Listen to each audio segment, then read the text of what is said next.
Cricket ಇತಿಹಾಸದಲ್ಲೇ ಮೊದಲ ಬಾರಿಗೆ ಪ್ರೊಜೆಕ್ಟೆಡ್ ಸ್ಕೋರ್ 900 ರನ್ಗಳು ದಾಟಿತ್ತು. ವೈಭವ್ ಸೂರ್ಯವಂಶಿಯವರ ಸ್ಫೋಟಕ ಬ್ಯಾಟಿಂಗ್ನಿಂದ ಸಂಚಲನ. ಹೌದು ಪ್ರಿಯ ವೀಕ್ಷಕರೇ, ವೈಭವ್ ಸೂರ್ಯವಂಶಿ ಏನು ಮಾಡಲಾರರು. ಅವರು ಇದುವರೆಗೂ ಕ್ರಿಕೆಟ್ ಇತಿಹಾಸದಲ್ಲೇ ನಡೆದಿದ್ದ ಇದೆಲ್ಲದ ಘಟನೆಗಳನ್ನು ಸಾಧ್ಯವಾಗದಂತೆ ತೋರಿಸಿದ್ದಾರೆ. 150 ವರ್ಷಗಳಿಗಿಂತಲೂ ಹೆಚ್ಚು ಹಳೆಯ ಕ್ರಿಕೆಟ್ ಇತಿಹಾಸದಲ್ಲಿಯೂ 50 ಓವರ್ ಪಂದ್ಯಗಳಲ್ಲಿ ಪ್ರೊಜೆಕ್ಟೆಡ್ ಸ್ಕೋರ್ 900 ದಾಟಿರುವುದನ್ನು ಯಾರೂ ನೋಡಿರಲಿಲ್ಲ. 900 ರನ್ಗಳ ಬಗ್ಗೆ ಯೋಚಿಸುವುದೇ ಅಸಾಧ್ಯ ಎನ್ನಲಾಗುತ್ತಿತ್ತು. ಆದರೆ ವೈಭವ್ ಸೂರ್ಯವಂಶಿ ಬ್ಯಾಟಿಂಗ್ ಅದನ್ನೇ ಚರ್ಚೆ ಮಾಡಿ ವಿಷಯವಾಗಿ ಮಾಡಿದೆ. ಸಾಮಾಜಿಕ ಜಾಲತಾಣಗಳಲ್ಲಿ ಒಂದು ಫೋಟೋ ಹಾಗೂ ಸ್ಕೋರ್ ಕಾರ್ಡ್ ಸ್ಕ್ರೀನ್ಶಾಟ್ ಭಾರೀ ವೈರಲ್ ಆಗುತ್ತಿದೆ. ಅದರಲ್ಲಿ ಭಾರತ ಎ ತಂಡದ ಪ್ರೊಜೆಕ್ಟೆಡ್ ಸ್ಕೋರ್ ಸುಮಾರು 900 ರನ್ ಅಥವಾ ಅದಕ್ಕಿಂತ ಹೆಚ್ಚು ಎಂದು ತೋರಿಸಲಾಗುತ್ತಿತ್ತು. ಇದು ಭಾರತದ ಎ ಮತ್ತು ಶ್ರೀಲಂಕಾ ಎ ನಡುವಿನ ಪಂದ್ಯದಲ್ಲಿ ವೈಭವ್ ಸೂರ್ಯವಂಶಿಯವರು ಬ್ಯಾಟಿಂಗ್ ಮಾಡುತ್ತಿದ್ದ ಸಂದರ್ಭದಲ್ಲಿ ಮೂಡಿದ ಚಿತ್ರ. ಆ ಸಮಯದಲ್ಲಿ ಕೇವಲ 3.4 ಓವರ್ಗಳಲ್ಲಿ 22 ಎಸೆತಗಳಲ್ಲಿ ಭಾರತ ತಂಡದ ಸ್ಕೋರ್ 66 ರನ್ಗಳನ್ನು ದಾಟಿತ್ತು. ಅಂದರೆ ಪ್ರತಿ ಎಸೆತಕ್ಕೆ ಸರಾಸರಿ 3 ರನ್ ಹಾಗೂ ಪ್ರತಿ ಓವರ್ಗೆ ಸುಮಾರು 18 ರನ್ ಗಳಿಸಲಾಗುತ್ತಿತ್ತು. ಇದು ಏಕದಿನ ಕ್ರಿಕೆಟ್ನಲ್ಲಿ ಅತ್ಯಂತ ಅಪರೂಪದ ಸಂಗತಿ.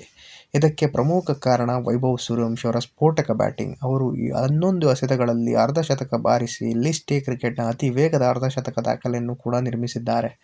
ಪ್ರೊಜೆಕ್ಟೆಡ್ ಸ್ಕೋರ್ ಎಂದರೇನು? ಪ್ರೊಜೆಕ್ಟೆಡ್ ಸ್ಕೋರ್ ಬಗ್ಗೆ ಮಾಹಿತಿ ನೀಡ್ತೀನಿ, ನೋಡಿ. ಪ್ರೊಜೆಕ್ಟೆಡ್ ಸ್ಕೋರ್ ಅನ್ನುವ ಆ ಸಮಯದ ರನ್ ರೇಟ್ ಆಧರಿಸಿ ಲೆಕ್ಕ ಹಾಕಲಾಗುತ್ತದೆ. ಉದಾಹರಣೆಗೆ 20 ಓವರ್ಗಳಲ್ಲಿ ತಂಡ 160 ರನ್ ಗಳಿಸಿದ್ದರೆ ರನ್ ರೇಟ್ ಪ್ರತಿ ಓವರ್ಗೆ 8 ರನ್.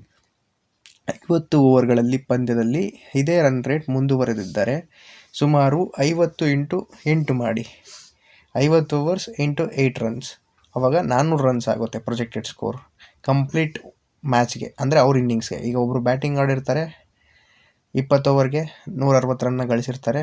ಈಗ 20 ಓವರ್ನ 160ಗೆ ಡಿವೈಡ್ ಮಾಡ್ತಾರೆ. ಸೊ 8 ರನ್ ಬರುತ್ತೆ ಪ್ರತಿ ಓವರ್ಗೆ, 8 run. So for example 8 into 20 160 ಆಯಿತು. ಹಂಗೆ ಈಗ 50 ಓವರ್ ಫಾರ್ಮ್ಯಾಟಲ್ಲೂ ಕೂಡ ಅದೇ ರೀತಿ. ಫಾರ್ ಎಕ್ಸಾಂಪಲ್ 1 ಓವರ್ಗೆ 8 ರನ್ನು ಅಂದರೆ 50 ಓವರ್ಗೆ 8 ಇಂಟು 50 ಮಾಡಿ 400 ರನ್ಸ್ ಆಗುತ್ತೆ.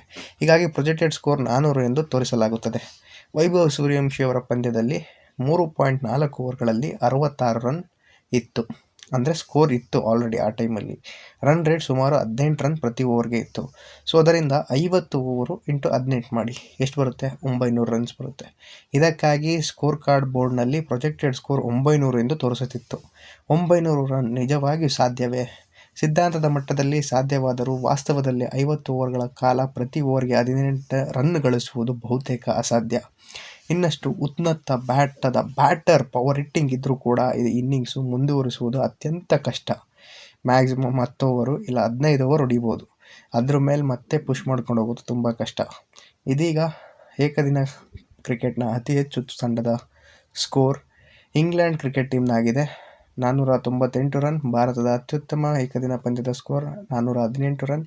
ಹೀಗಾಗಿ 900 ರನ್ ಎಂಬುದು ಇನ್ನೂ ಕನಸಿನ ಅಂಕೆಯೇ ಸರಿ. ಆದರೆ ಈ ಘಟನೆಯ ವಿಶೇಷತೆ ಏನೆಂದರೆ ಕೇವಲ 15 ವರ್ಷದ ವೈಭವ್ ಸೂರ್ಯವಂಶಿ ಅವರ ಸ್ಫೋಟಕ ಬ್ಯಾಟಿಂಗ್ನಿಂದ ಮೊದಲ ಬಾರಿಗೆ ಸ್ಕೋರ್ ಬೋರ್ಡ್ನಲ್ಲಿ 900 ರನ್ಗಳನ್ನು ಪ್ರೊಜೆಕ್ಷನ್ ಕಾಣಿಸಿಕೊಂಡಿತ್ತು. ಇದು ಅವರ ಆರಂಭಿಕ ಪ್ರಭಾವ ಎಷ್ಟೇ ಇದ್ದು ತುಂಬ ಕಠಿಣವಾಗಿ ತೋರಿಸ್ತಿದೆ. ಅವರ ಪರಿಶ್ರಮ ಕೂಡ ಅಷ್ಟೇ ಬಹಳ ಮುಖ್ಯವಾಗಿ ಕಾಣಿಸ್ತಿದೆ.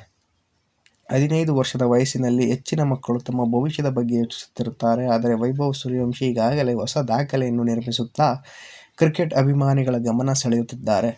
ಈ 900 ಪ್ರೊಜೆಕ್ಟೆಡ್ ಸ್ಕೋರ್ ಕುರಿತು ಕಥೆಯು ನಿಮಗೆ ಇಷ್ಟವಾಗಿದ್ದರೂ ಅಭಿಪ್ರಾಯವೇನು ಅನ್ನೋದ್ರ ಬಗ್ಗೆ ನಮ್ಮ ಕಮೆಂಟ್ ಬಾಕ್ಸ್ನಲ್ಲಿ ಕಮೆಂಟ್ ಮಾಡಿ ತಿಳಿಸಿ. ವಿಡಿಯೋ ಇಲ್ಲಿವರೆಗೂ ನೋಡಿದ್ದಕ್ಕಾಗಿ ತುಂಬ ಧನ್ಯವಾದಗಳು. ಚಾನಲ್ಗೆ ಸಬ್ಸ್ಕ್ರೈಬ್ ಆಗಿಲ್ಲ ಅಂದರೆ ಸಬ್ಸ್ಕ್ರೈಬ್ ಆಗಿ, ವಿಡಿಯೋಗೆ ಲೈಕ್ ಮಾಡಿ. ಧನ್ಯವಾದಗಳು ಪ್ರಿಯ ವೀಕ್ಷಕರೇ.